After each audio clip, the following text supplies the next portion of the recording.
कांग्रेस के नायब सदर मुजफ्फर शाह ने कहा है कि वो दफा 370 मामले पर नजरसानी की दरख्वास्त दायर करेंगे। उन्होंने कहा कि पिटीशन तैयार करके सबके सामने रखा जाएगा। हमारे साथ ज्यादा बातचीत के लिए हैं एएनसी के वाइस प्रेसिडेंट मुजफ्फर शाह साहब।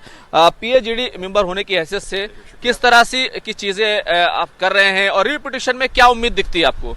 देखिए, जिस तरीके से माननीय सुप्रीम कोर्ट का फैसला आया है, हम सब कॉन्स्टिट्यूशन में बिलीव करते हैं, ऑनरेबल सुप्रीम कोर्ट में बिलीव करते हैं, कानून में बिलीव करते हैं।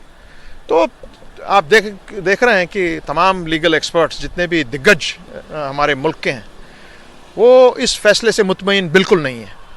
और हमारा ये मानना है कि इस मैटर को रिव्यू के लिए ले जाना चाहिए हायर बेंचेस में, इस क्योंकि ये केस ही ऐसा है।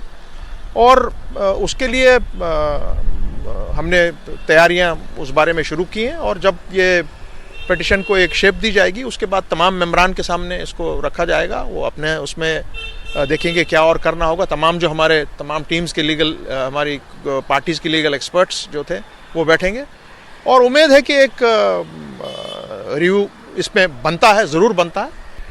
इसमें दूसरी बात आपने जो बात कही, जहाँ हमारे माननीय प्रधानमंत्री ने बात की कि यूनिवर्स में अब दुनिया की कोई ताकत इस यूनिवर्स की 370 को वापस नहीं ला सकता है। मैं बड़े अदब और एहतराम से उनसे इतना ही कहूँगा, माननीय प्राइम मिनिस्टर साहब, समय बलवान होता है, आदमी बलवान नहीं होता है।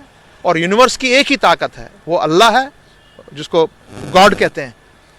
वो एक मिनट में क्या कर दे क्या नहीं कर दे कुछ नहीं पता होता। जिस तरीके से वहां पर वहां की असेंबली को भंग किया गया, वहां पर जिस तरीके से प्रेसिडेंट रूल लगाया गया, उसके ऊपर सुप्रीम कोर्ट ने कोई वाज़ेह दिशा निर्देश नहीं दिए, कोई वाज़ेह मौक़िफ़ इख्तियार नहीं किया। यही वजह है कि रिव्यू पिटीशन में जाने का फैसला किया जा रहा है। वीडियो जर्नलिस्ट रोहित के साथ खुर्रम शहजाद, न्यूज़ 18 दिल्ली।